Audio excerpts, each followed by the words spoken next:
BlackRock'ga ko'proq fokus qilayotgan joyimda bitta offer berdi. Zo'r offer berdi. O'ylanib ham o'tirmadim. Keyin BlackRock'ga uzr dedim. Apply qilib, topshirib, o'zim associate 2 positioniga o'tdim. Departmentimni o'zgartirib. That's what it takes deydi. Hech kim hali work life balancedan bu darajada xursand bo'lib aytmagan, masalan, siz hozir aytgandek. Lekin o'sha work life balancedan chiqib, yana shu Tokioga kelishga sabab esa o'sha benefit package umumiy.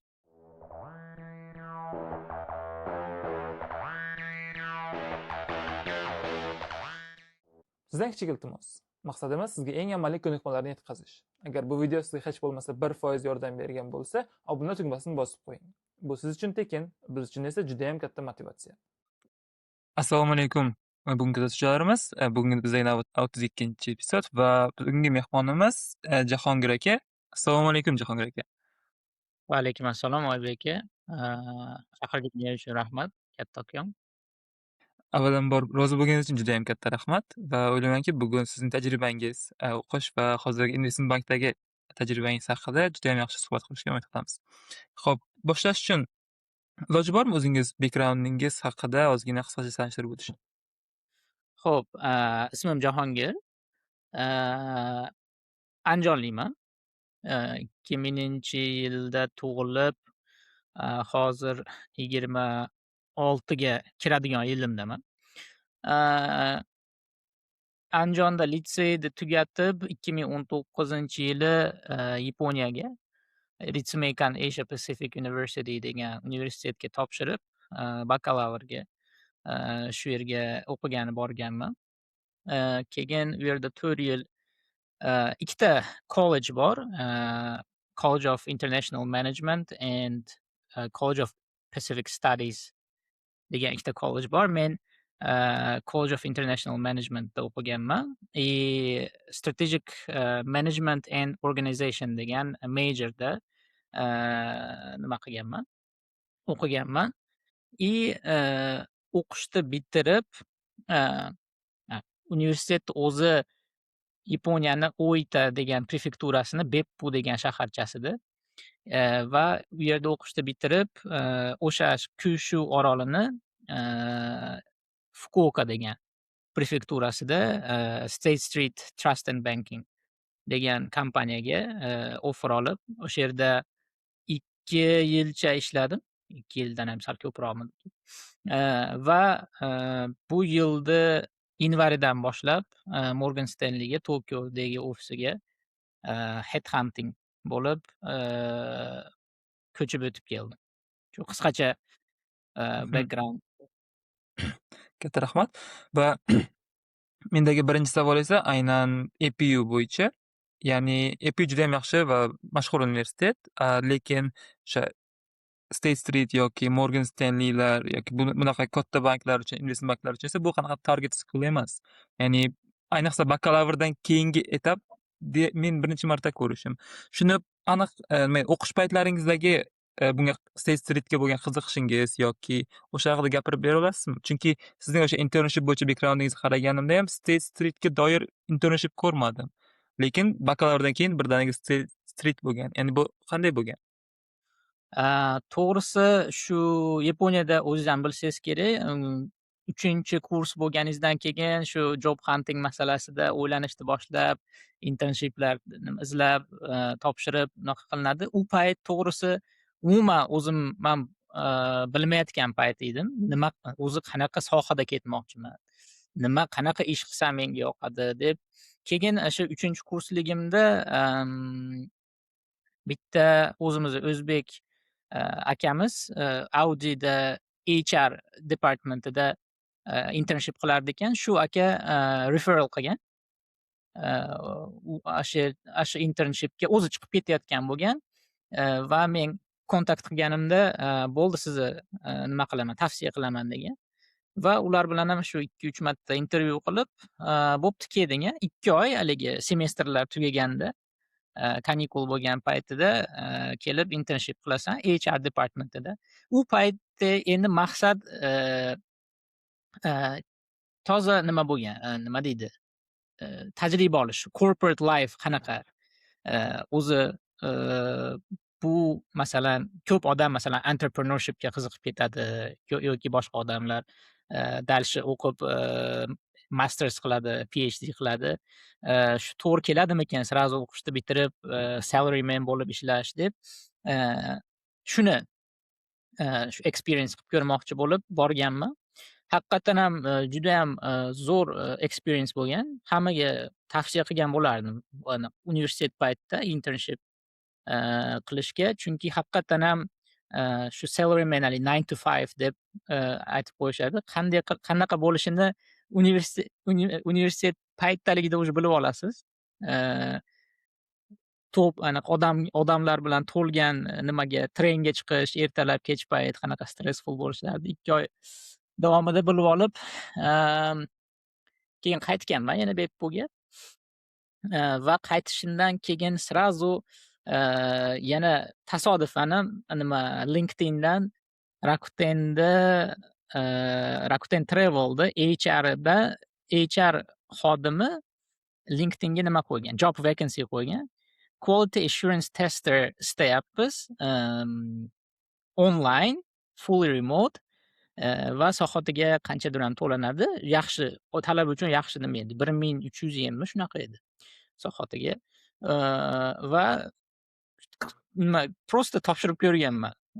Qani deb. Keyin tasodifan nima qilishgan? Davay intervyu qilamiz deb. Bu yerda ham yaxshi bo'lib o'tib notebook jo'natishgan. Shu bitirganimcha keyin shu yerda uydan quality assurance bo'limida shu tester bo'lib ishladim. U paytda ham sizni savolingizga qaytib kelsak, uncha yaxshi bilmayotgandim. Masalan, meni personality, xarakterimga o'zi qanaqa ish keladi, nima to'g'ri keladi. Masalan, recruitment sohasi da o'zimni challenge qilib ko'rsammikan deb har xil ko'p to'g'risi recruitment kompaniyalariga topshiryaptim. Ularda ham to'g'risi nimalar ko'p bo'lgan, rejectionlar ko'p bo'lgan. Va State Streetga qanday nima chiqib qolgan, opportunity chiqib qolgan deb so'rasangiz, Shri Lankalik do'stim bo'lar edi.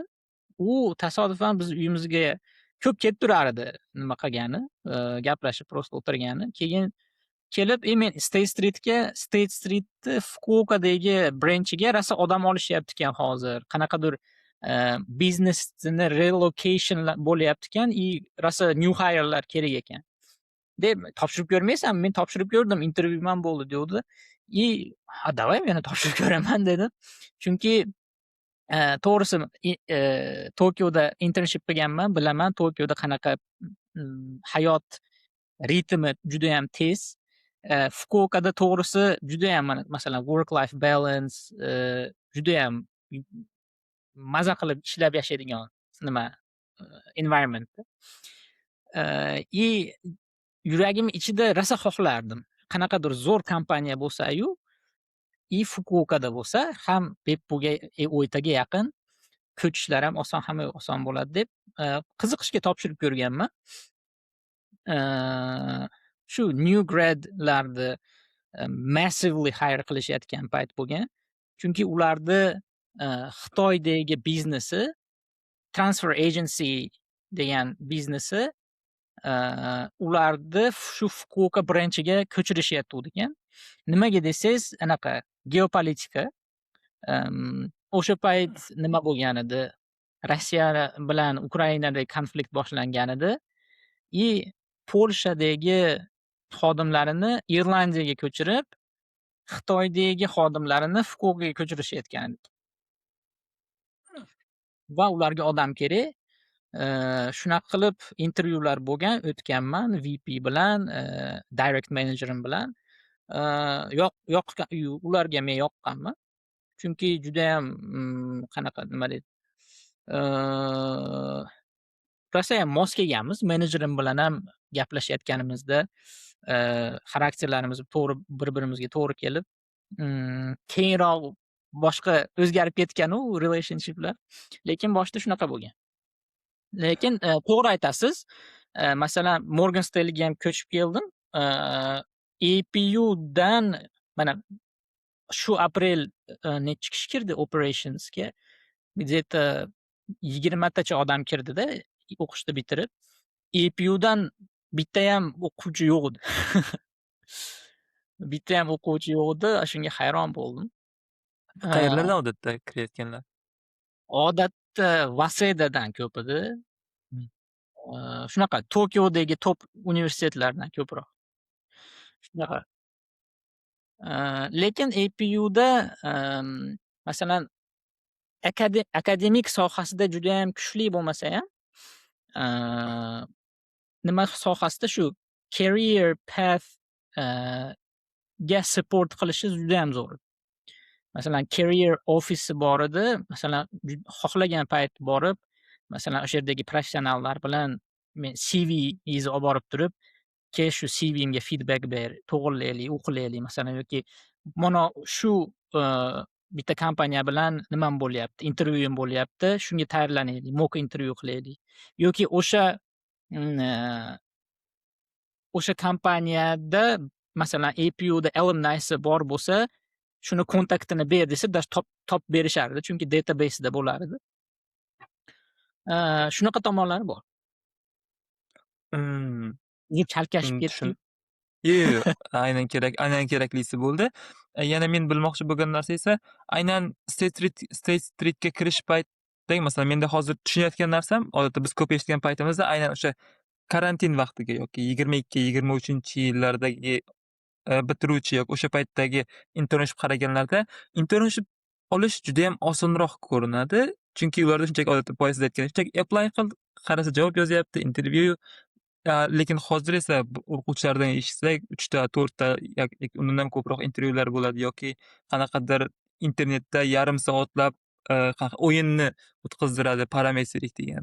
Qanaqadir hozir qanaqadir humiliation ritualga o'xshab qolmadimi bu? Ham savollar, masalan, men ham talabaman, men ham qarayman. Lekin ba'zan o'sha hozir juda ham rigorous bo'lib ketgani savol beradi. Nega bunaqa bo'lib qoldi o'rtada deb. Mendagi savol esa aynan State Streetga o'sha paytda qanaqa competition kam bo'lgan bo'lishi mumkin, lekin kirish prosesida qanaqadir intervyu yoki behavioral yoki technical intervyular bo'lganmi siz uchun? Ularga masalan educational backgrounddan ko'ra ham masalan universitetda shu o'qishdan tashqari nima qilgansan degan savol ko'p berishgan. Ularga shu muhim. Shu boshqa kandidatlardan ko'ra nimadir boshqacha unique narsa qilib ajralib turishingiz kerak. O'shanda sizni esingizda qoladi. Va albatta kandidatni o'ziga ham bog'liq, o'zini sotish kerak. Qo'pol qilib aytganda, intervyuerga juda ham positive mindset bilan kirib, masalan, aytishingiz mumkin, qanaqadir masalan technical savol berish mumkin. Finance sohasida men bilmayman. Lekin shu harakat qilaman, agar meni olsanglar 100% o'zimni kuchimni tashab nima qilib shu siz hozir so'ragan narsa bo'yicha ekspert bo'laman deb shu ko'ndirish ham bu kandidat tomonidan bitta point bo'ladi. Va ko'proq men New Grad State Streetga topshirayotganda unaqa ko'p technical savol berishmagan to'g'risi. Ko'proq shunaqa masalan даже financial background haqida ham uncha ko'p savol berishmagan. Ko'proq shu ularda environment, ularda culture'ga to'g'ri keladimi? Va shu men APUda o'qiganim juda ham plus bo'lgan, chunki APUda juda ham anaqa multicultural environment, juda ham ko'p anaqa davlatlardan nimalar keladi, talabalar kelib o'qiydi.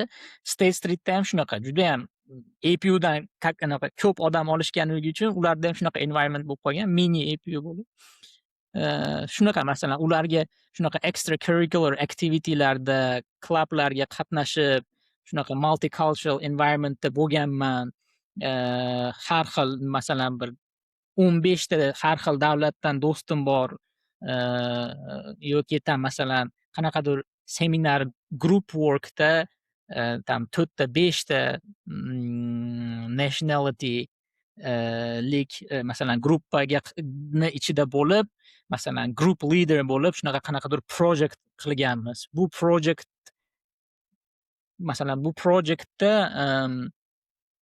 qatnashib, masalan yutib chiqqanmiz va men bu yutganimiz uchun shunaqa impact qilganman. Masalan, tam yaponlar bilan chet elliklarni masalan bitta gruppasi bo'lsa, men yapon tilini bilaman va yaponlar uncha ingliz tilini yaxshi bilishmaydi va odatda masalan group projektlarda, group meetinglarda jim o'tirishadi. Men ularni ko'p gapirishga, ularni opinionini o'zlarini ifodalashga men ularni encourage qilardim. Shunaqa qilardim deb ko'proq hozir endi eslayapman.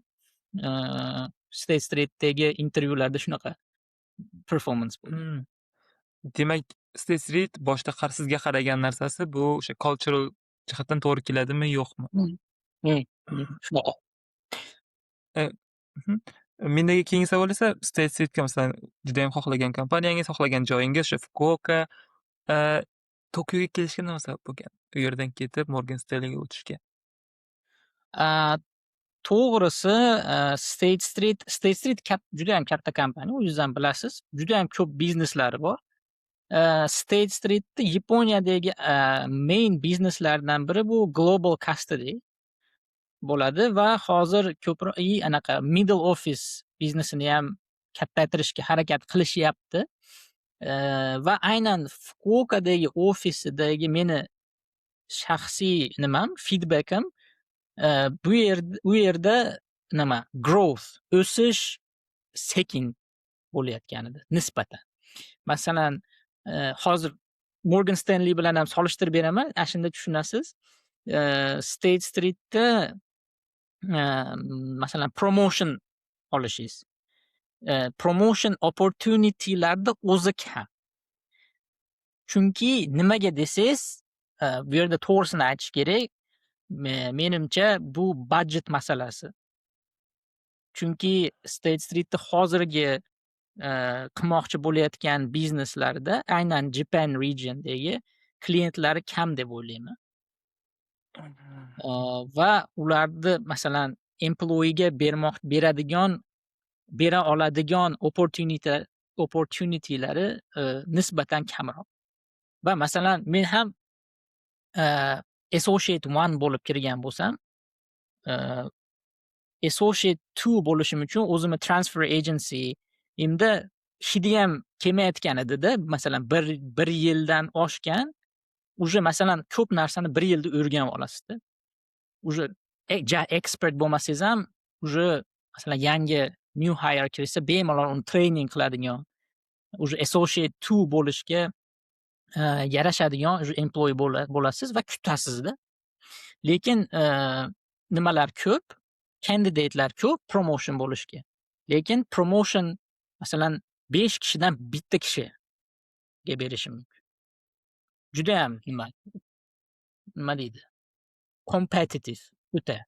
Competitive ham deyish bu yerda noto'g'ri bo'lsa kerak.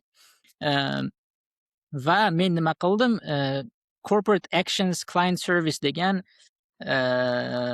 yangi division ochishgan.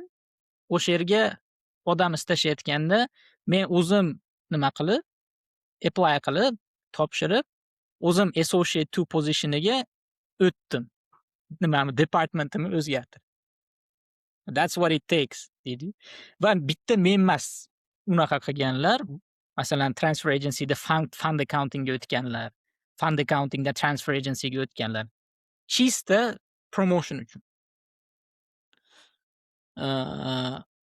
Va hozir mana Morgan Stanleyda nimaga o'tgansiz deb savol. Chunki Fukuokada juda ham zo'r edi hayotim. Masalan, Sunday League futbol komandasiga qo'shilib olgan edim yapon nimalar bilan. Bu yerda prefektura ligasida emas, shahar ligasida qatnashardik. O'zimizni chempionatimiz bor edi. Juda qiziq edi, maza edi. work life balance dahshat. Unaqa stress free, zo'r. Lekin Morgan Stanley'dan agent, recruiter nimasi bilan chiqishdi. Position taklif qilishib, keyin oxirida masalan qanday o'tgan, u proses qanday o'tgan bo'lishini keyin so'rasangiz bo'ladi. Lekin uni hozir outcome'i menga judayam zo'r offer berishdi. Moliyaviy jihatidan Morgan Stanley zo'r. State Street'da qolib ishlaganimda u darajaga bir 3 yilda chiqardim agar bunday bir o'ylab hisoblasam. Va Morgan Stanley'da anaqa berishdi. Ko'p hamma employeelarga shunaqa offer qilishar ekan, housing benefit.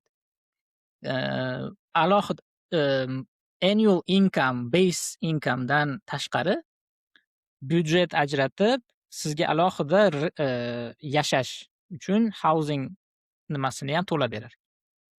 Bu ham juda katta nima qilib berdi, bo'ldi. Shuning uchun ko'zni yumib o'tdik Tokioga. Tushundim. Demak, bu yerda masalan menda hozir hayron qolayotgan narsa, boshida hayron bo'lgan narsa nima edi? Tokio yoki umumiy Yaponiya ish madaniyati yoki corporate culture deb aytganda juda ko'pchilikda qanaqadir toxic mentality bor. Ya'ni bu yerda juda ham bosim katta, hierarchy aniq, o'sish judayam sekin, chunki hamma generalist bo'lib kiradi bu yerga. Lekin hech kim hali work life balancedan bu darajada xursand bo'lib aytmagan, masalan siz hozir aytgandek. Lekin o'sha work life balancedan chiqib, yana shu Tokioga kelishga sabab esa o'sha benefit package umumiy. O'sha Morgan Stanley beradigan, to'g'rimi? Va hozir mana 6 oy bo'ldi ishlab kelayotganimga. Bu yerda o'sish imkoniyati kerak bo'lsa 10 barobar kattaroq State Street'dagi, aynan Fukuokadagi branchiga hisoblaganda, solishtirganda. Tushundim. Iloji bormi? Morgan Stanleyga kirish jarayoni haqida ham ozgina gaplashsak. Ya'ni bu sizda qanday bo'lgan? Bu odatda o'zingiz apply qilganmisiz yoki referral orqali yoki tanish bilish orqali? Chunki xabarim bor, u yerda boshqa o'zbekistonliklar ham bor adashmasam. Shunaqa, menda qanday bo'lgan? Meni bitta do'stim, o'zbek do'stim, universitetda birga o'qiganmiz. Anaqa Michael Page'da recruiting agency'da ishlar edi.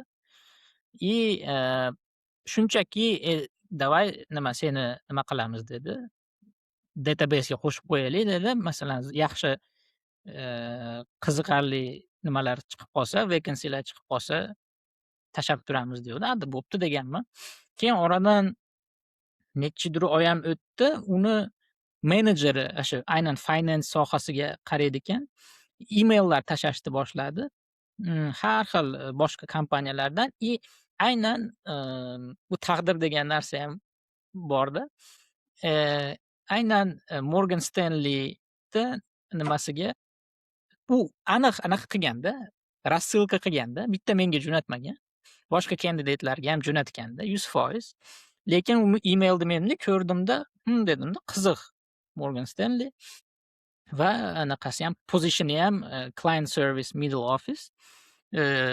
Qiziq. Hozir qilayotgan Ashpayt State Street'da qilayotgan ishimga o'xshaydi.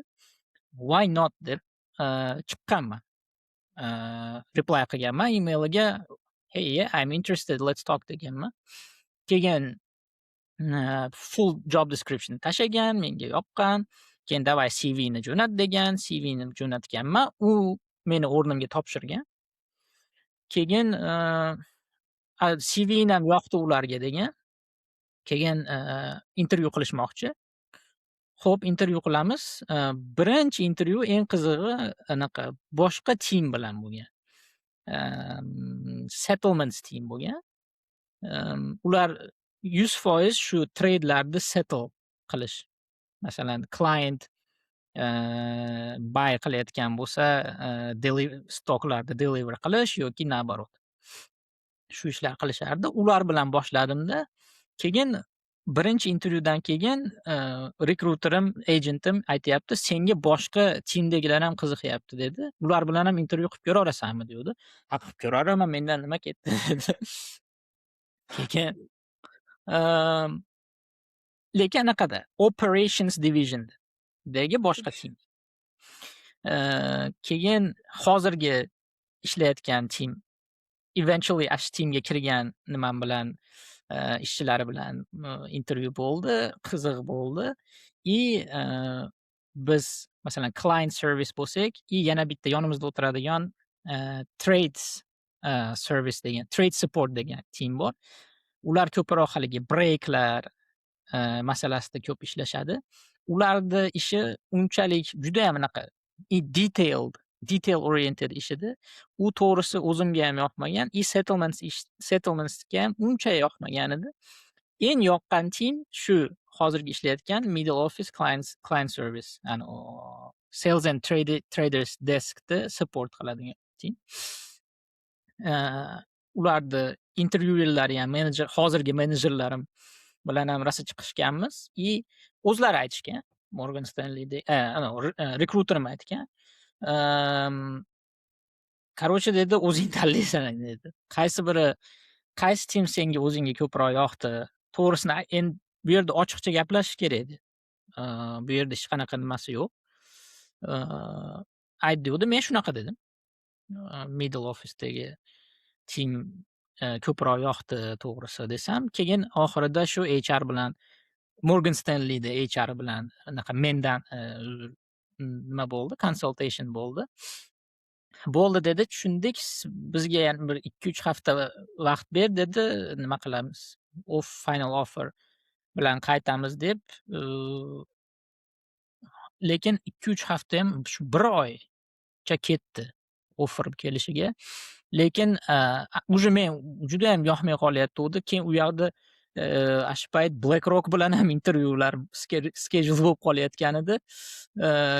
Keyin shu paytda уже bo'ldi shekilli, уже yoqmayapti, slishkam ko'p vaqt o'tib ketdi deb BlackRockka ko'proq fokus qilayotgan joyimda bitta offer berdi, zo'r offer berdi. O'ylanib ham o'tirmadim, keyin BlackRockka uzr dedim. Shu bilan keyin shu offerni accept qilib ko'chish bo'ldi. Tushundim. Juda ham qiziq shaxsan men uchun.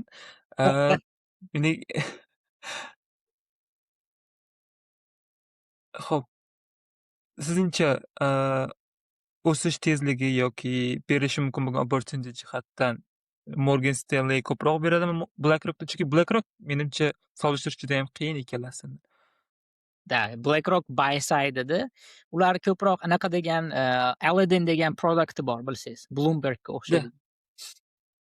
O'sha komandani client servisiga rekrut qilishyapti. Unda u yerga уже boshqa yana nima bor? APUda o'qigan Dai senpaylardan referral qilgan edi. O'zim Andijon billa bitta litseyda bitta nimada ham o'qiganmiz, maktabda. Ular bilan ham sekin nima ketyapti, lekin u ozgina boshqacharoq position edi. Lekin qiziqishga nima qilayotgan edi. Intervyu qilayotgan edi. Tushundim. Endi hozir ozgina umumiyroq savol bersam, sizningcha sizning profilingizni olib qaraydigan bo'lsak, State Street yoki keyinchalik Morgan Stanley o'sha hiring process paytida sizningcha sizning profilingizni nima stand out qilib turgan deb o'ylaysiz ikkita kompaniya uchun?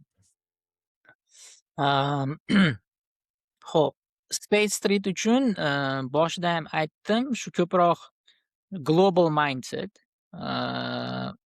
global environmentda o'qiganim, 4 yil o'qib va ishlaganim ham, chunki ko'p part-time joblar qilayotganingizda ham baribir beppuda physical part-time job qilayotgan bo'lsangiz, baribir yana chet elliklar bilan ishlaysiz. Nafaqat o'qish va part-time bo'lsa ham ishlash chet elliklar bilan. Shu tomonim State Streetga ko'proq yoqqan bo'lsa kerak, chunki experience unda bo'lmagan. U new gradlarga experience qarashmasa ham kerak deb o'ylayman.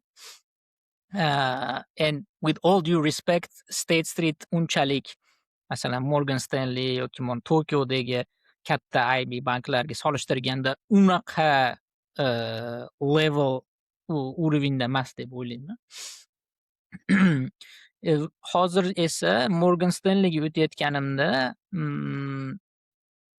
birinchi navbatdan bilingual bo'lganim judayam katta nima bo'ldi deb o'ylayman. Chunki masalan har kungi ish dayam ham ingliz tili, ham yapon tilida. Masalan, local traderlar bilan ular hammasi yapon tilida gaplashamiz. Yoki masalan, international deskdagi traderlar bilan ingliz tilida gaplashish kerak. Klientlar bilan ham, domestic klientlar bilan, international klientlar bilan yapon tilida ingliz. Hammasi business level bo'lishi kerak. Shuni men ko'rsata oldim, eplay olishimni intervyularda. Ikkinchisi experience. Уже Morgan Stanley experience'ga qaradi, chunki background'im bor edi 2,5 yilcha, 2 yilcha. Va aynan corporate masalan o'ylaymanki, agar transfer agency'dan o'tib corporate actionsga o'tmaganimda Morgan Stanley uncha qiziqmagan bo'lardi, chunki transfer agency'da product yo'q edi-da. Masalan, transfer agency'da siz qanchalik yaxshi bilasiz men bilmayman, lekin transfer agency'da nima qilardik? Shu Australian marketdagi Australian fund, superannuation fundlarga masalan individuallar apply qilayotganda shularni onboard qilardik ko'proq. U yerda qanaqadir financial product yo'qdi. Lekin corporate actionga o'tib, уже equity'lar bilan ishlashni boshladim. Mutual fund, ETF. Morgan Stanleyga u ham yoqdi, chunki aynan equity sales and trading operationsga hire qilishayotgan. Shu ikkita narsa katta nima qilgan, impact qilgan deb o'ylayman. Tushundim. Mendagi keyingi savol esa ozgina yana muyroq qilib aytib o'tmoqchiman. Misol uchun, agar kimdir masalan bakalavrni bitirayotgan paytda kimdir magistraturani o'ylab ko'rishi mumkin. Chunki kattaroq kompaniyaga kirishdan avval o'zini rebranding qilib oladi bir martaga. Kattaroq universitetga kirib. Siz shu haqda hech o'ylab ko'rganmisiz bitirayotgan paytingizda yoki buni qanaqadir ahamiyati bor deb o'ylaysizmi? Chunki nega bu savolni beryapman? Siz aynan o'sha magistraturaga ketishingiz mumkin bo'lgan vaqt menimcha State Street'da o'tdi. Proporsa 2 yil atrofida va keyin Morgan Stanleyga. Bu qanaqadir ikkalasi ham bir xil outcome'ga olib kelyapti. Shaxsan meni ko'zim bo'yicha. Siz fikringiz qanday? To'g'ri, juda ham zo'r savol, qiziq savol.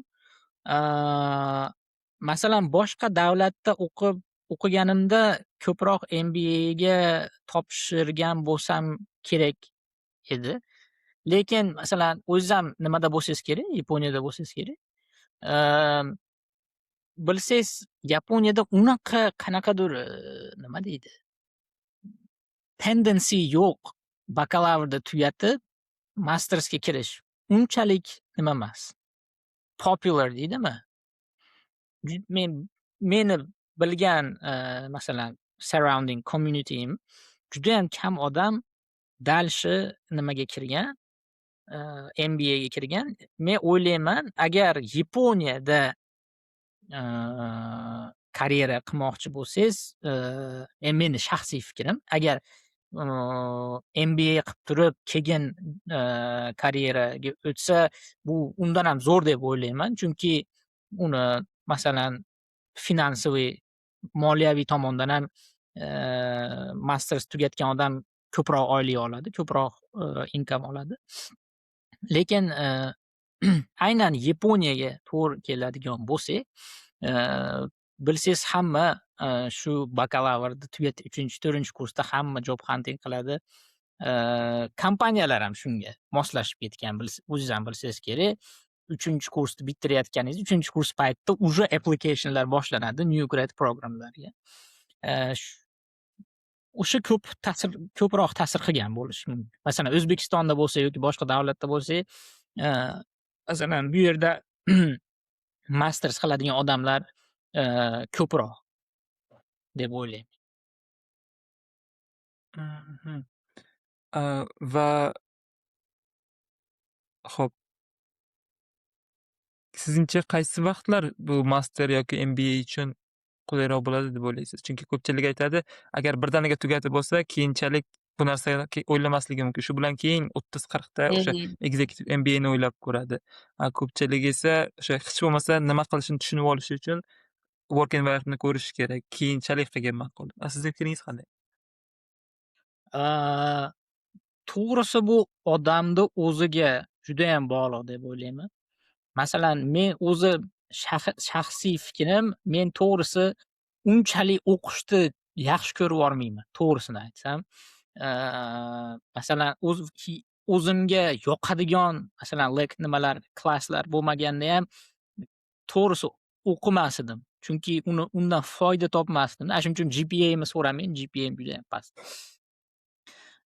Lekin o'zimga rosa yoqqan, o'zim qiziqqan, shu nimadir foyda keltiradigan darslardan A+ olardim. Mendaqa odamlar ham ko'p deb o'ylayman.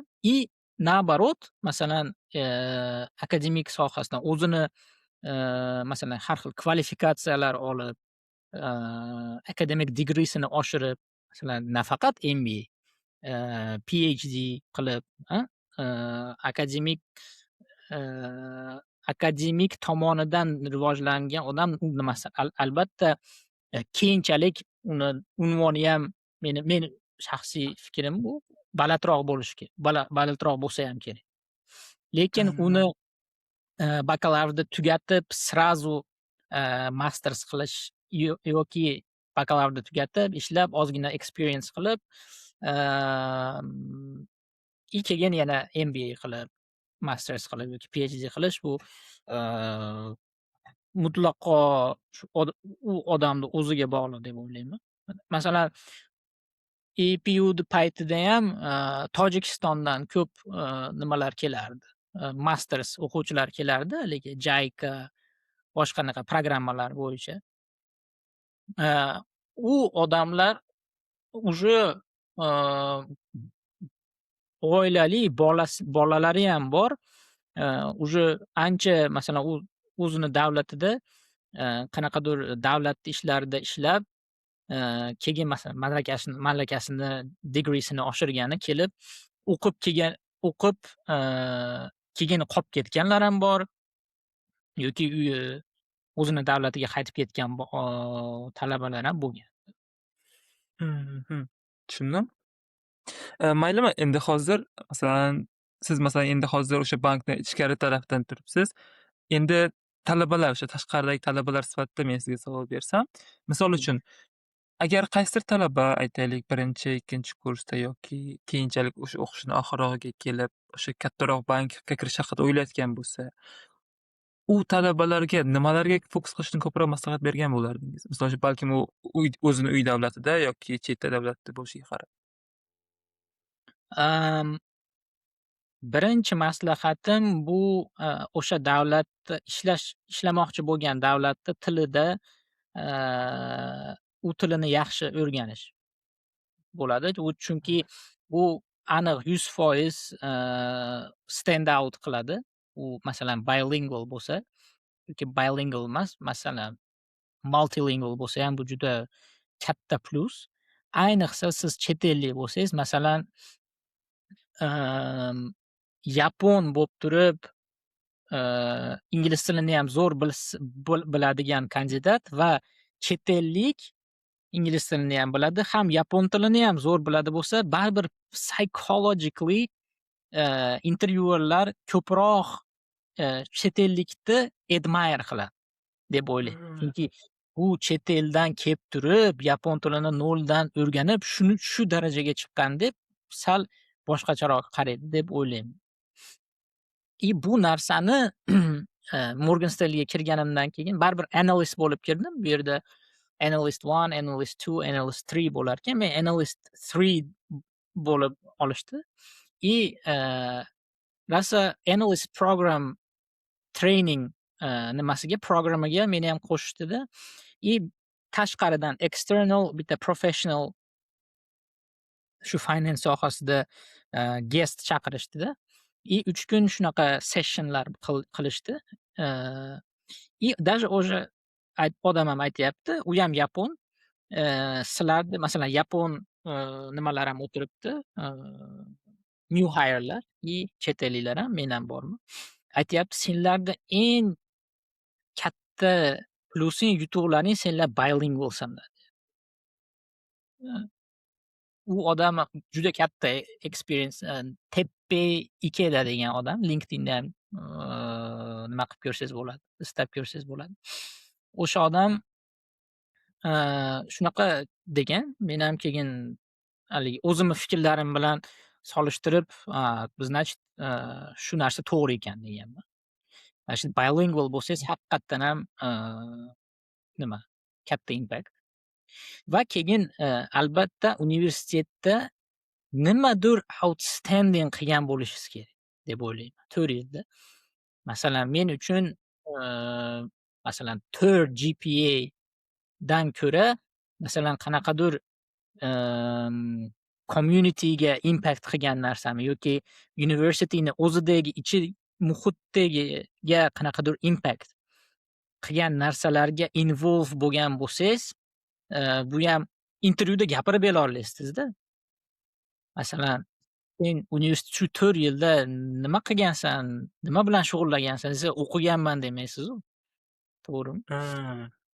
Masalan, chunki siz o'qiganman deyishingiz ham mumkin, lekin 50 ta boshqa topshirgan odam ham men ham o'qiganman desa kim oladi? Lekin masalan, o'qishdan tashqari shunaqa circle'larga qatnashganman, shunaqa projektlarga qatnashganman. Bu projektlardan shunaqa narsalarni o'rganganman, shunaqa experience'larga o'rganganman, shunaqa odamlar bilan uchrashganman, u odamlardan shunaqa narsalarni o'rganganman. Yoki masalan internship qilganman, internship qilganimda shunaqa narsalarni o'rganganman.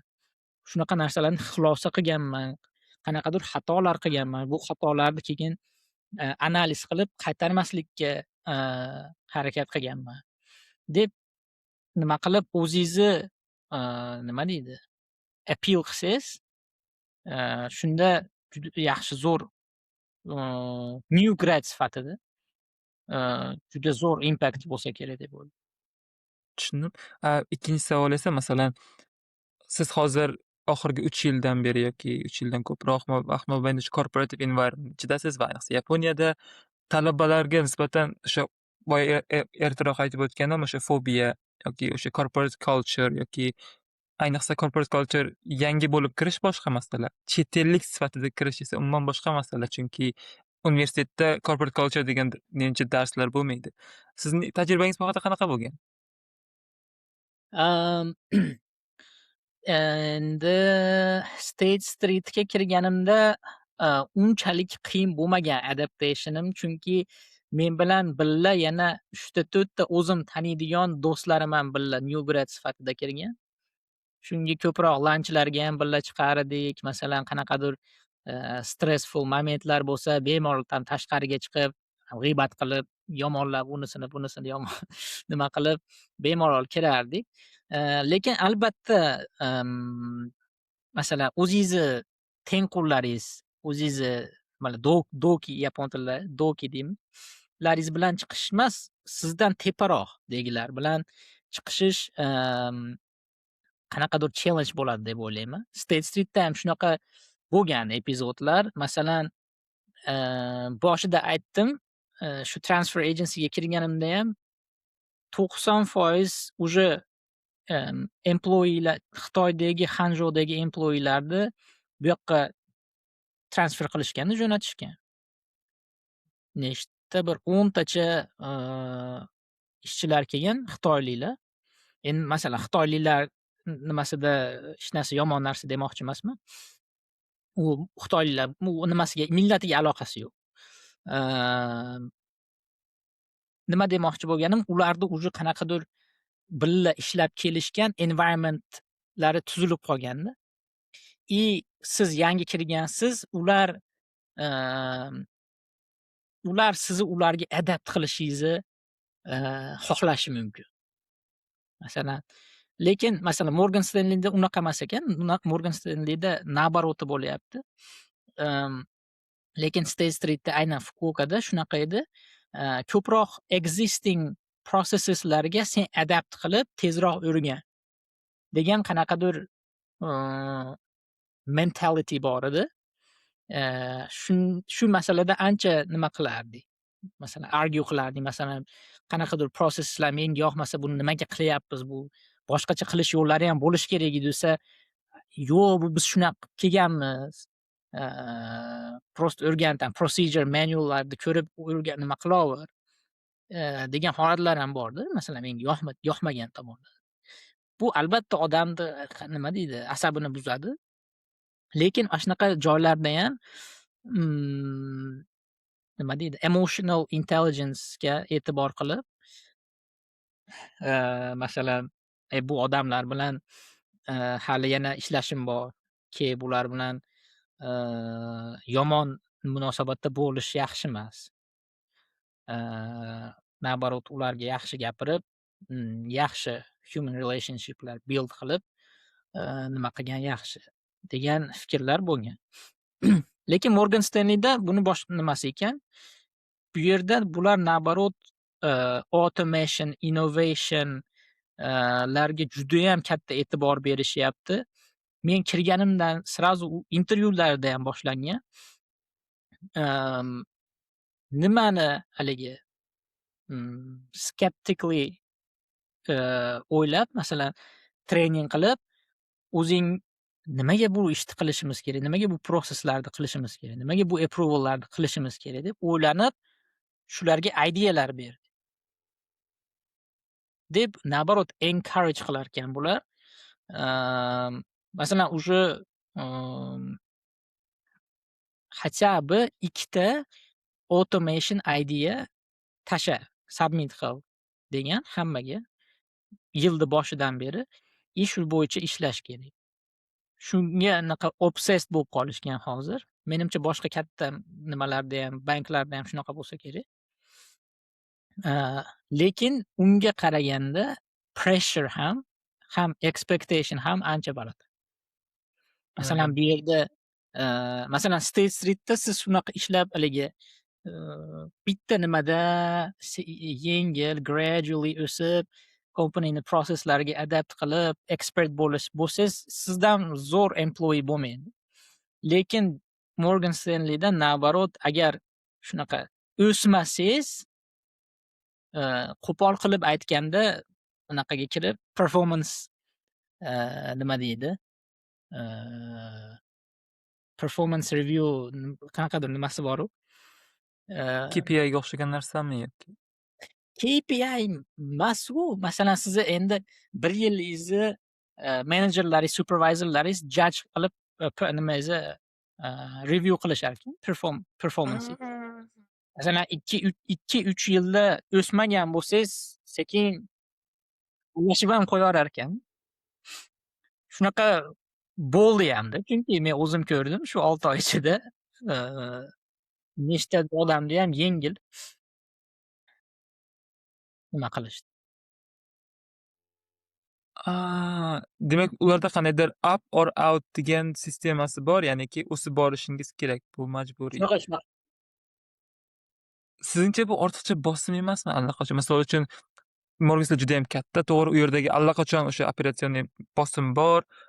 Yangi kelganlardan esa yoki tezroq o'sishni yoki chiqazib yuborishni esa bu menimcha juda ham katta bosim. Bu bosimni hozir qanday qilib nima deydi? Handle qilyapsiz? Shu yerda odam o'ziga qattiq turishi kerak deb o'ylayman. Agar chunki mentally agar shu environmentga nima qilib ketmasangiz, o'zingizni moslashtirib ketmasangiz, siz ham shu odamlarni qatoriga qo'shilib qolishingiz mumkin bo'ladi.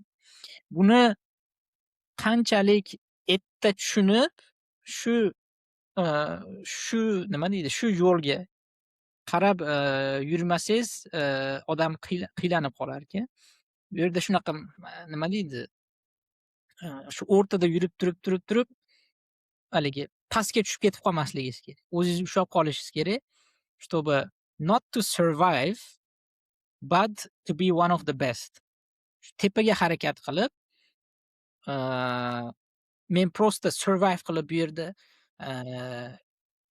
haydab yuborishmaslik uchun o'zingizning eng minimumingizni tashlab ishlash emas. Naоборот, kerak bo'lsa eng zo'r shu top performerlardan ham o'tib ketadigan mindsetni o'zingizni nimangizni o'zingiz ichingizda miyangizda buni o'stirmasangiz bu qiynalib qolishingiz aniq. Tushundim. Misol uchun, masalan, 3 xil bo'ladigan bo'lsa, kandidat A o'sha survival leveldagi kimdir yoki tushib ketadigan kimdir va o'sha bo'lishi kerak bo'lgandek top kimdir. Sizningcha bularni qanday qilib farqlash mumkin? Ya'ni qanday yoki xodim o'sha survival leveldagi, qanday xodim esa o'sha top bo'lishi kerak bo'lganday yaqin orada ketadigan kim? Yaqin orada ketadigan employee, ishchi yaqin 2 yilda judayam katta o'sish ko'rsatmagan. Shu unga berilgan vazifalarni qilib kelgan. Masalan, business as usual BAU deydi. Daily tasklarni qilib kelib, unaqa katta xatolar ham qilmagan. Shunday yuravergan. Va vaqti keladi, 3 oylik performance reviewga qo'yadi programga. Agar o'zingni ko'rsatolmasang, до свидания deydi. U shunaqa, masalan, survive qilib yuradigan odam, masalan, yiliga tam bir marta qanaqadir masalan, u initiative olib chiqib tashlab qo'yadi. Va shu bilan haligi giri safe bo'lib qoladi. Top performerlar eng katta nimasi, ajralib turadigan joyi bu shu anaqa nima deydi? Innovative mindset. Bular masalan BAU business as usual tasklarini, daily tasklarini уже qoldirib qo'yadi. Masalan, уже master bo'lib ketgan, tezda train bo'lib, tezda process owner bo'lib, ularni уже na avtomatik qilib yurib, unga plus qo'shib, o'sha qilayotgan prosesslarini qandaydir yaxshilantirish.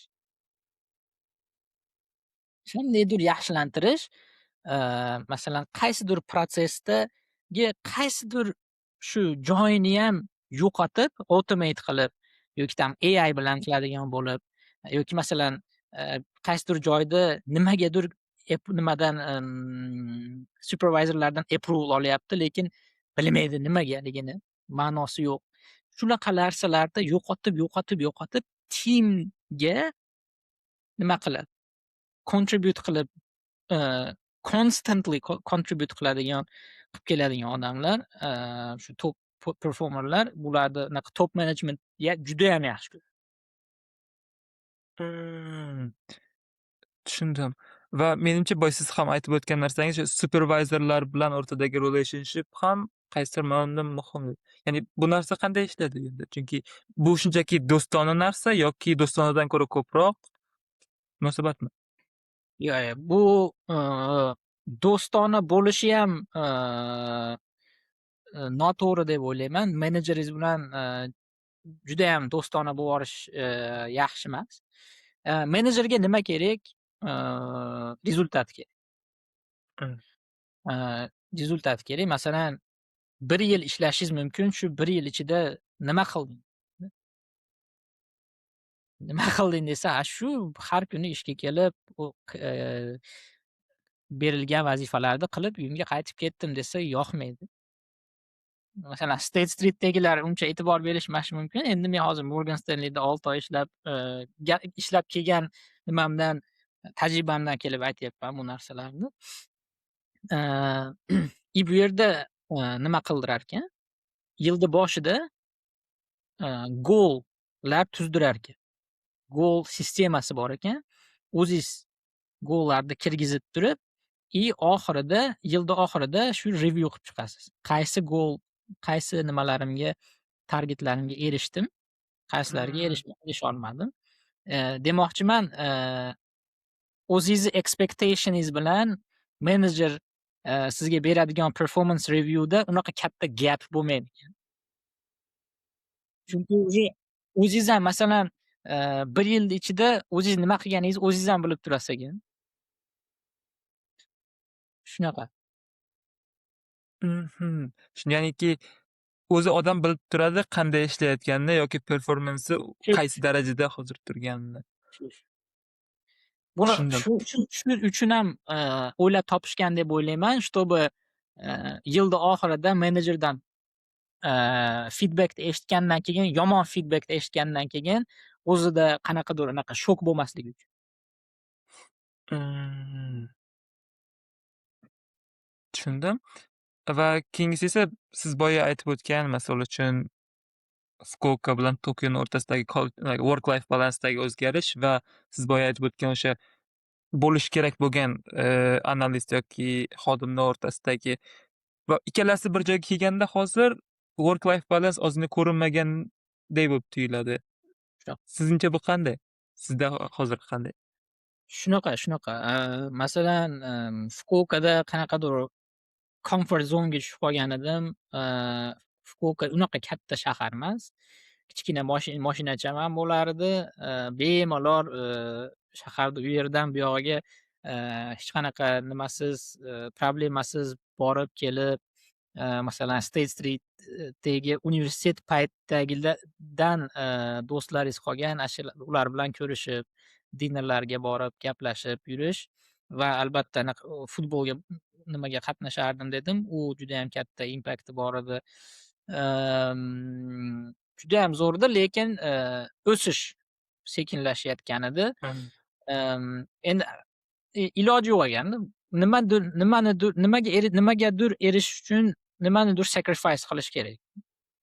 Lekin, kelayot Tokioga ko'chayotganimda ham, qo'rqayotgan edim to'g'risi. Endi nima bo'ladi? Masalan, work life balance'imni nima qila olmaymanmi? Bu yerda Tokioda masalan katta futbol 11 o'ynaydigan futbol nimalar ham kamroq, opportunity'lar ham, degan qanaqadir ozgina negativroq, nima bilan mindset bilan kelayotgandim, lekin yo'q. Masalan Morgan Stanley housing nima qilgani uchun, support qilgani uchun ham ancha, yengil bo'ldi. Va masalan nima bor ekan, Meetup degan application bor ekan. O'sha yerda ham ja futbol bo'lmasa ham, nima futsal eventlarga, qatnashib tursa bo'lar ekan. Shularga qatnashib, lekin men o'ylagandaqa yomon, bo'lib chiqmadi as an outcome. Mm, tushundim. Xohlasangiz o'zingiz, nima qilib ketaverasiz ekanda. O'zingiz yana Moslashib. qurib ketaverasiz. Da. Ah, tushundim. Mendagi keyingi savol esa, balkim misol uchun biz o'qiyotgan paytimizda yoki shu career qanaqa forumlarda ba'zan eshitadigan narsamiz yoki umumiy kattaroq, tajribadagilar bilan odatda odamlar ishini o'zgartirishga qanaqadir qo'rquv bo'ladi. Nafaqat o'sha komfortdan chiqish uchun, balkim qanaqadir benefit packejlari bo'lishi mumkin. O'sha vesting time hali kelmagan bo'lishi mumkin yoki yana 1-2 yil qolgan bo'lishi mumkinki, kattaroq nimadir bo'lishi uchun. Sizningcha, misol uchun, ko'chish uchun qanday sabab yoki qanday muhit bo'lishi kerakki, o'sha okey deb umumiy riskka olib ketish? Chunki boshqa kompaniyaga ko'chish bu xuddi tashlab yana yangitdan boshlashga o'xshaydi. Chunki siz boshqa pozitsiyadan boshlaysiz, ya'ni o'zingizni u yerda yana qaytadan qurishingiz kerak va shu haqida gapirib bera olasizmi ozgina? Judayam zo'r, nimani pointni hozir, nima qildingiz, touch qildingiz. Menda ham shunaqa bo'ldi to'g'risi. State Street'da уже, ancha tajriba, masalan, ko'p odam bilan tanishma, boshqa timlarda bo'lsa ham hamma bilan tanish, u bu. Masalan, yangi new grade'lar kirsa ham siz ularga qanaqa senpai bo'lib ko'rinasiz. Ular sizdan ko'p savollar so'rashib o'rganasiz. Va boshqa nimaga o'tsangiz, lavozimingiz ham masalan bir xil yoki kattaroq lavozimga o'tgan taqdiringizda ham, siz u yerda yangisiz. Masalan, siz u yerda ko'haysiz, siz u yerda o'rganishingiz kerak. Bu yerda, odamni masalan egosi baland bo'lsa judayam qiynaladi deb o'ylayman. Masalan, qanday endi men hozir o'zimni nimamda, kompaniyamda shunaqa reliable guy edim. Ya'ni go to person bo'lganman. Endi qanday qilib hozir men bulardan savol so'rashim kerak yoki nimalarni ishni o'rganishim kerak degan. Bu narsalar uga tayyor bo'lish kerak. Lekin ish o'zgartirish masalasida at least qanaqadir opportunity'lar kelganda ularni challenge qilib ko'rish kerak deb o'ylayman. Masalan, qanaqadir shu agentdan nima kelishi mumkin, opportunity'lar kelishi mumkin yoki tanishingizdan referral'lar kelishi mumkin. Lekin siz o'zingizni joyida ishlayapsiz. Hali o'zgartirmoqchi ham emassiz ishingizni. Lekin baribir chunki yo'qotadigan narsangiz yo'q-da. To'g'rimi? Masalan, davay intervyu qilish kerakmi? Qilamiz. Chunki u protsesslarda oxirida nimangizni ishingizni o'zgartirmasangiz ham siz qayerdaligingizni bilib olasizda o'zingiz. Tushunyapsizmi? Oxirida masalan intervyulardan keyin, u savollardan keyin masalan berilgan savollarni yorib yubordingizda, yorib yuborgan bo'lsangiz, уже men tayyorman ekan deb o'zingiz ham ichingizda bilasiz. Keyingi step uchun, to'g'rimi? Yoki masalan ozgina qiynab qo'ygan savollar bo'lsa, значит menga hali ertaroq ekan deb o'ylaysiz.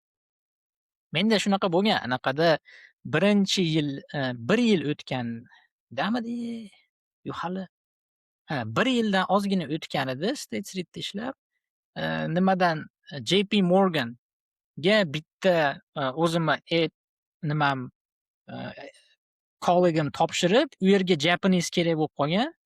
U Japanese uncha bilmas edi, keyin meni refer qilib yuborgan. Topshirib ko'rasanmi deganda, davay topshirib ko'raman degan. Keyin intervyular bo'lgan, intervyularda qiynashgan. Shunda men realni qiynalganman, chunki haqiqatdan experience'im kam edi ekan o'shanda. O'shanda bilganman, значит senga hali bor deganman. Dalshi yana experience olib ketaverganman. Sizni savolingizga qaytib kelsak, u haqiqatdan odam o'zi ishlayotgan jarayonida o'zi bilinadi deb o'ylayman. Vaqti kelgani. O'zi ishingizda ham masalan yaxshi natijalar qilgansiz, o'zingiz qilayotgan ishlaringizni professional bo'lgansiz, hamma sizga доверять qiladi, trust qiladi. Lekin juda ham katta o'sish ham yo'q. O'sha paytda ham уже keyingi stepni o'ylashingiz ham mumkin. Yoki masalan accidentally boshqa nima bo'lib qolib, bu hayot. Masalan ertaga nima bo'lishini ham bilmaysiz. O'sha State Street'da ham bitta nima aytib beraman, o'zimning experience'imni.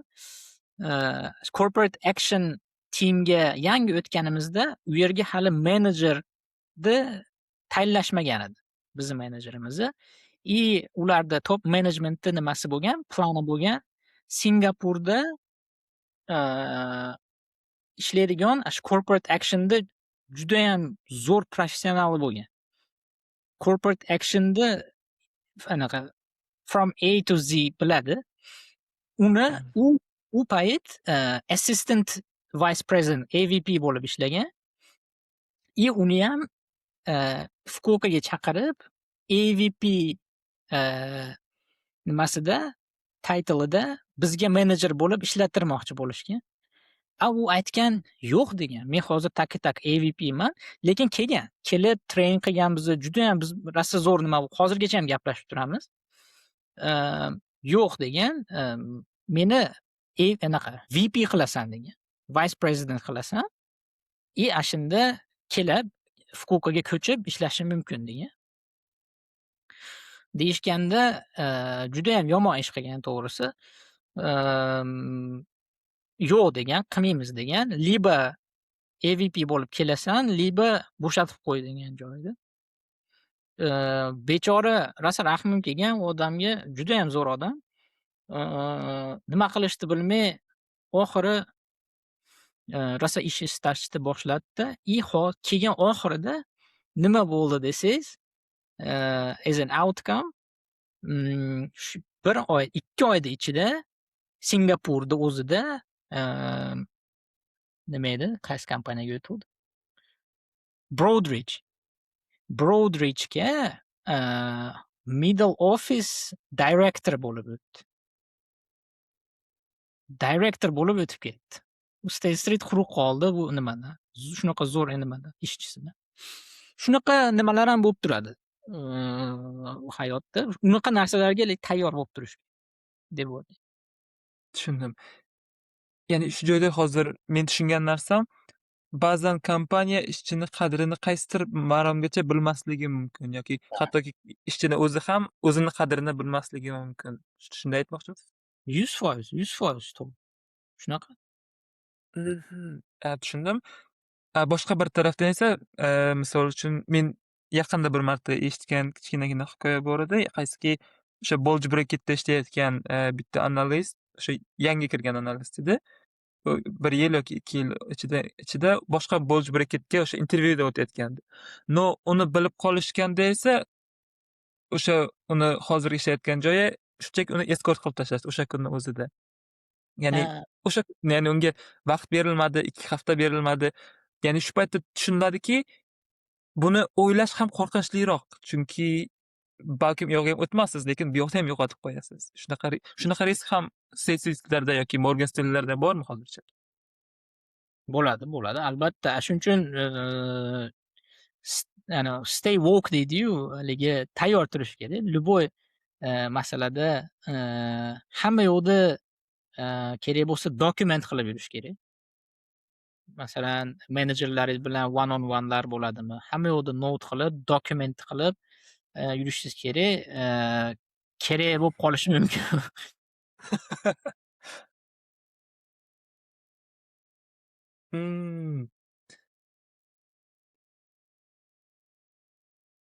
Tushundim. Endi keyingi savol esa, misol uchun har bir odamga har bir etapda o'ziga bittadan mentor bo'ladi yoki ko'proq etap uchun bitta mentor bo'ladi har doim. Misol uchun ishida, o'qishida yoki ishlayotgan bitta kompaniyasida. Sizningcha mentorni ahamiyati qanday siz uchun va sizning o'sha ish faoliyatingizda va hozirda? Agar zo'r mentor topa olsangiz judayam bu katta plus bo'ladi va oson bo'ladi boshqa odamlarga qaraganda siz o'sishingiz. Meni o'zimda birinchi mentorlarimdan biri universitetda seminar dars olganimda koreyalik professorim bo'lgan. O'sha odam bilan ko'p suhbatlashardik. Ko'p savollar ham so'rardim. Masalan, karyera bo'yicha, masalan, hayot bo'yicha ham. Judayam experience katta kishi edi. Ham professor, ham dars ham o'tardi, ham o'zini real estate bilan ham shug'ullanardi Yaponiyada. O'zini propertylari bo'lardi, nimalar manage qilardi. Airbnb'lari bo'lardi. Shu masalalardan o'zini nima deydi, experience, o'zini qilgan xatolaridan kelib chiqib yo'l ko'rsatardi. Masalan, nima bor-u, aytishadi-yu, nima deydi, a smart person learns from other people's mistakes deydi. Mentor shu uchun ham kerak. Har davomida mentoringiz bo'lgani ham bu sizga bu cheating ham emasda bu. Bu nima deydi? It's a smart way to beat everyone in your game. Tushundim. Ha, lekin shaxsan yosh Gen Z'da balkim yoki yangi kelayotgan ba'zan birinchi kurslar bilan gaplashganimizda Menimcha yangi avlodda gaplashish qobiliyati kamroq yoki engagement judayam kamroq. Chunki ular odatda masalan avvalgi avlodlarda ular tezroq boshqalar bilan networking qilishga, tezroq reach out qilishga, ya'ni bundan tortinish yoki qandaydir o'ylanish bo'lmagan. Ya'ni ularda engagement ko'proq bo'lgan. Yangi avlodda esa qandaydir masalan, yaqinda bir statistikani ham ko'rgandim. Aynan yangi kelayotgan avlodda bu judayam kam. Ya'ni ular to'g'ri birga bir muloqotga o'rganmagan yoki shu sababli ham ular qandaydir mentorship topishga judayam qiynaladi. Eng yaxshi mentorshipni esa ChatGPT deb biladi. Nima deydi, yangi kelayotgan balkim, o'sha kompaniyaga kirayotgan, yangi analistlarda yoki umumiy hozir o'qiyotgan boshqa talabalar bilan gaplashgan paytingizda shu narsani his qilasizmi? Yoki qanday talabalarga siz masalan mentorlik qilgan bo'lardingiz? Yoki qanday talabalarni siz o'zingiz balkim referral yoki qanday talaba bo'lishni xohlardingizki, o'sha siz ham elevate qilishga yordam bergan bo'lardingiz? Hmm. Ba'zida o'zim sezib qolaman, qanaqadir hozirgi yangi masalan 1-2 kursga kirgan bolalar qanaqadir uyati bormi deb o'ylayman. Bu sohada uyatni chekkaga solib qo'yish kerak deb o'ylayman. Masalan, kimgadir masalan tanimaydigan odamingizga bo'lsayam, uyatmasdan, nima qilmasdan yapon tilida nima bor, so'z bor. Enri o'qimasdan, bemalol masalan LinkedInda bo'ladimi yoki masalan u odamni qayerdandir topgan emailda bo'ladimi, shunday yoza olish kerak. Yozib, men shunaqa odamman. Eng muhimi, u odam o'zi nima xohlayapti, u bola nima xohlayapti o'zidan, nimaga erishmoqchi? U bola o'zi bilishi kerak. Mana masalan, men shunaqa nimalarim bor, goal'larim bor. Shu nimalarga erishmoqchiman. Men uchun u goal'larga erishishim uchun sizdan shunaqa narsalar kerak. Menga yordam bera olasizmi? Masalan, haftasiga masalan 15 minut, 20 minut masalan Zoom'da nima qilib tursak, call qilib tursak, men sizni update qilib turaman deydigan odam bo'lsa, masalan hech kim yo'q demaydi. Mmm. Masalan, bor shunaqa hozir State Street'da yangi kirgan new grade'lar bor. Oldin ba'zilari bilan даже ishlashga ham nima bo'lmagan, vaqt bo'lmagan. Ba'zilari bilan 3 ta 4 ta odam xolos, unaqa ko'p odam emas. Ba'zilari bilan ozgina ishlaganman. Hozirgachayam nima qilib turishadi? LinkedIndan yozib, masalan savoli bo'lmasa ham даже yozib turishadi. "Qalaysiz?" deydi.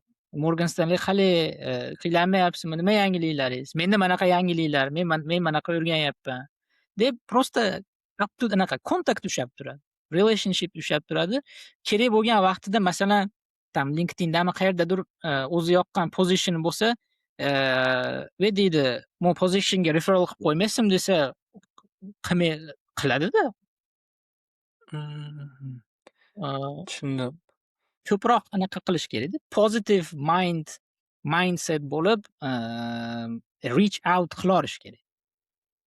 Tortinish bu yerda noto'g'ri, to'g'rimi? Tortinish noto'g'ri deb o'ylayman.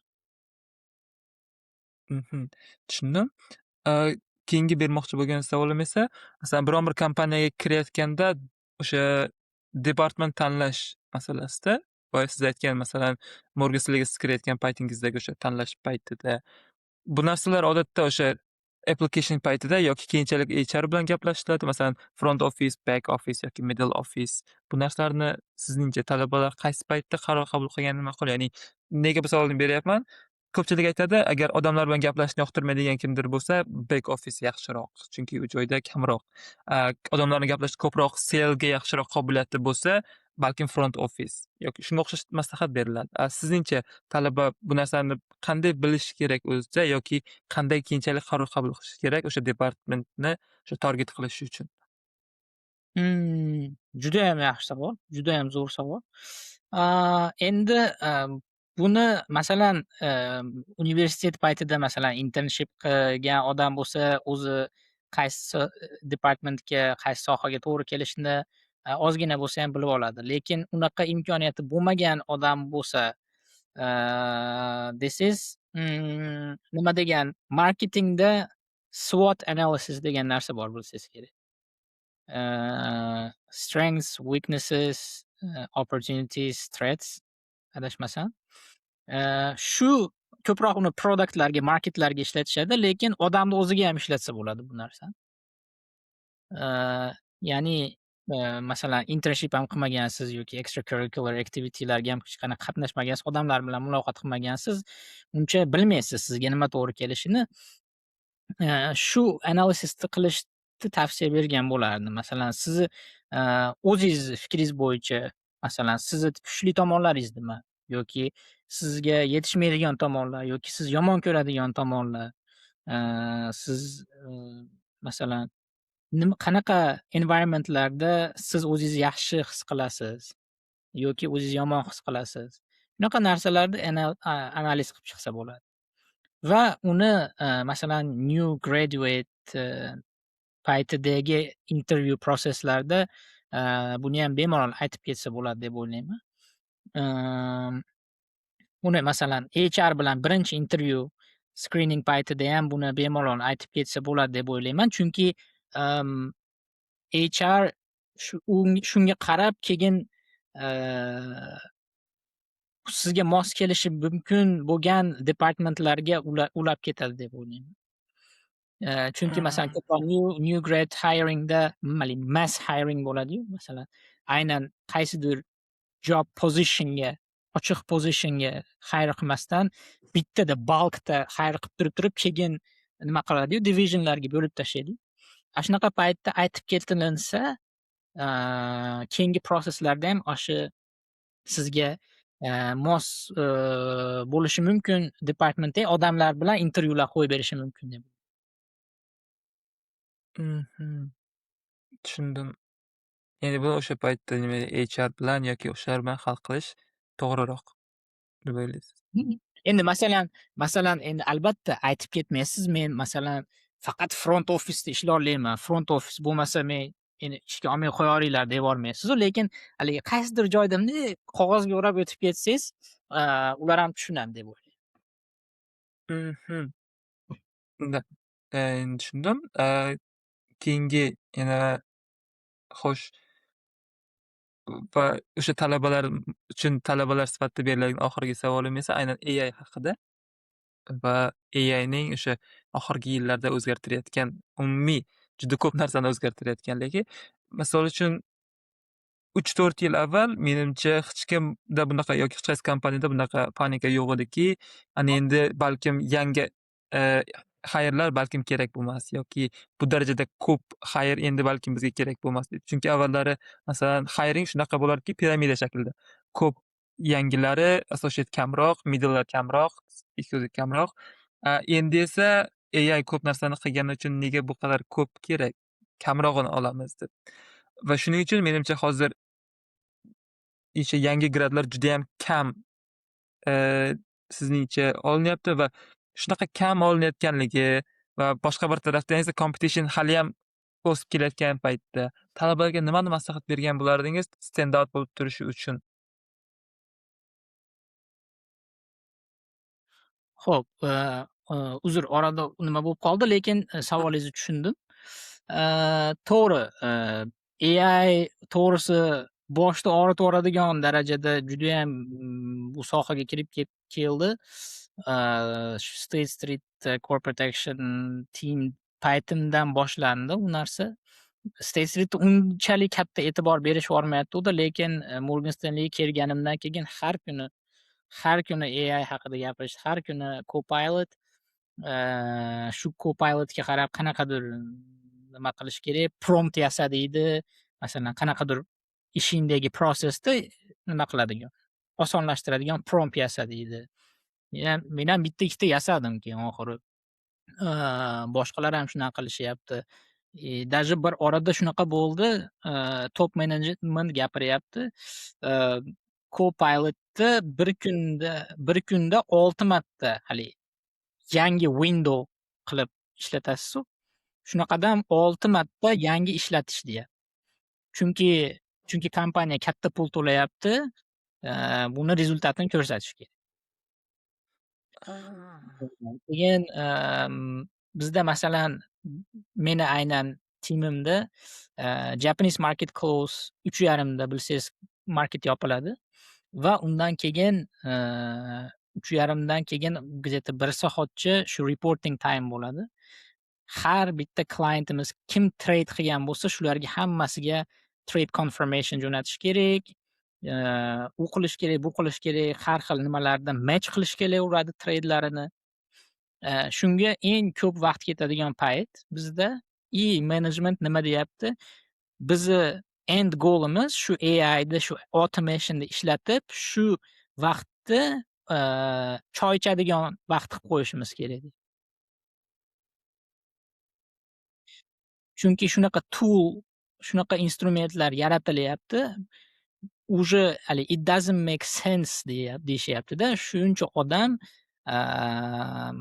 unaqa nima haligi strict stressful environmentda shu 1 soatda, shu ishlarni qilishini. Buni, AI buni automate qilib o'zi, qiloladigan, darajaga chiqishimiz kerak deb shunaqa goal qilgan. Endi boshqa kompaniyalarda ham shunaqa bo'lyapti deb o'ylayman. Aniq bilmaymanu. Lekin siz aytmoqchi, mmm, bu judayam, hozir rosa trendga chiqdi. Bilmayman, to'g'risi o'zim shaxsan qanchagacha bu narsa davom etadi. I think it's too, nima deydi, overhyped deb o'ylayman. Ba'zida artikellar o'qib qolaman, то, что, AIda o'zi sustain qilish uchun ham anchagina pul ketib qolarkan, to'g'rimi?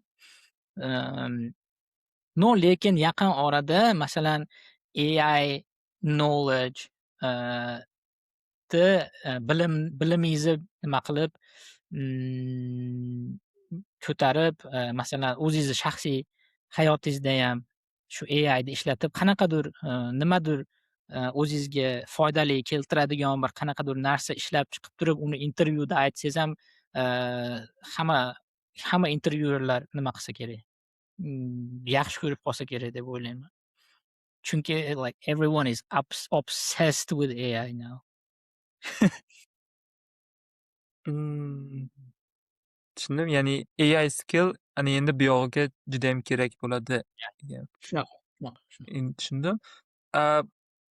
O'sha hiringgacha bo'lgan protsessda-chi? Chunki avval masalan 1 yil avval hamma juda yangilik edi. Mass hiring mass firing bo'layotgandi. Layoff bo'layotgandi.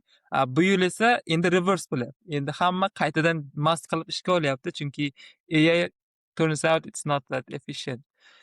A Buni qachon endi kompaniyalar qachon, anglab yetishi endi bu vaqt ko'rsatadi.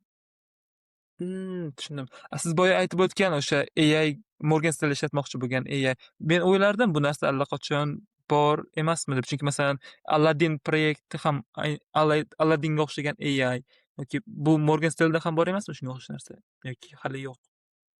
Bor, lekin aynan shu operations tomondan, bosim qilinayotgani, endi men kirishimdan oldin ham bu boshlangan bo'lishi kerak.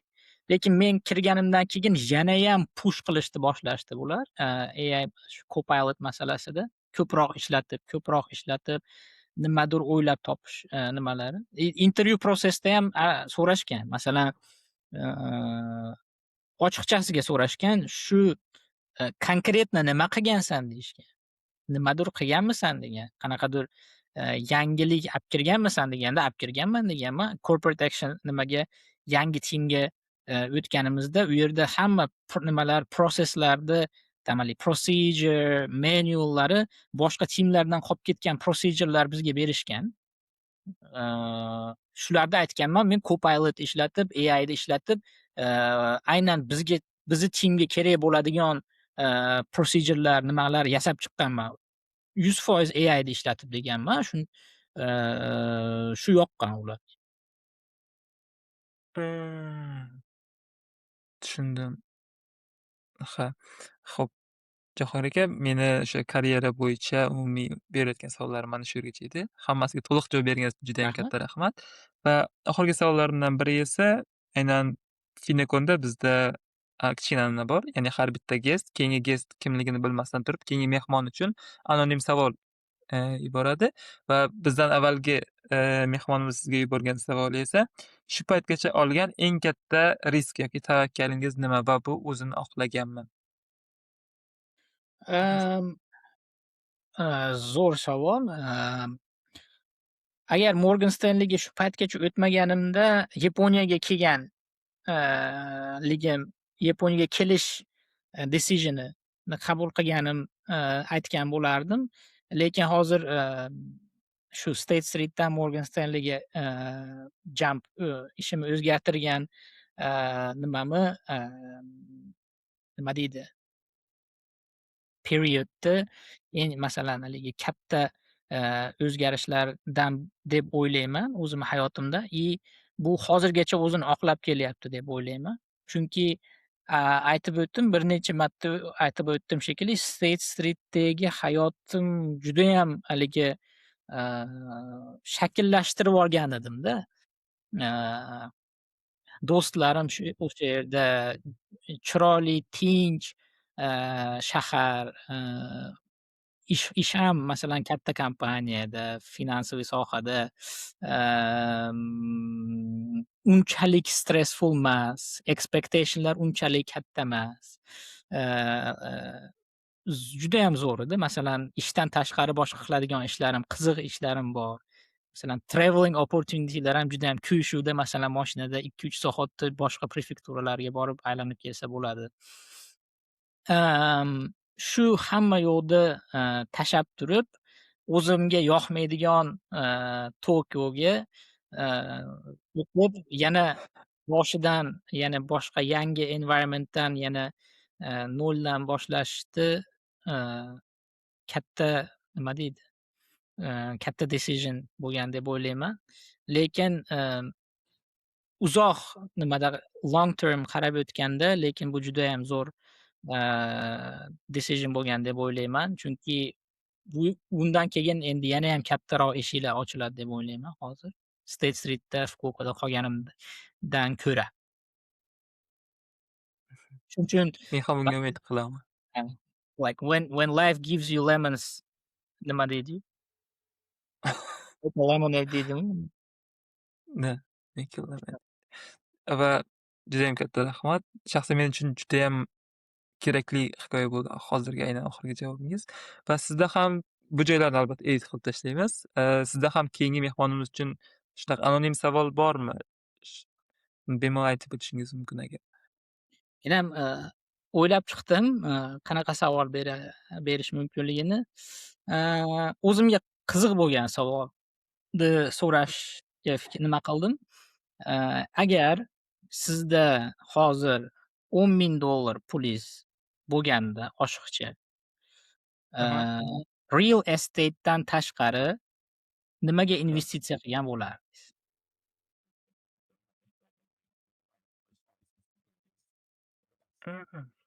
Bu judayam qiziq.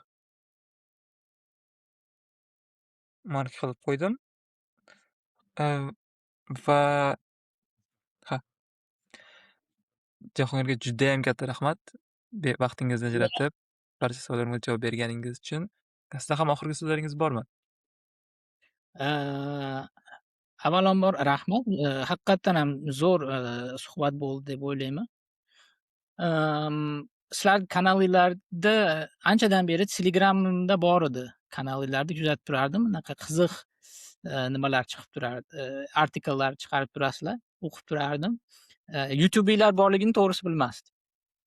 Endi bildim. Shu omad, bu judayam zo'r proyekt. Bilmayman endi hozir necha kishi buni olib yurasizlar, balki bitta o'zingizdir. Tashlamanglar. Chunki bu judayam anaqa nisha sohada blog olib yuribsizlar. Bu albatta o'zini foydasini olib keladi. Sizga judayam katta rahmat.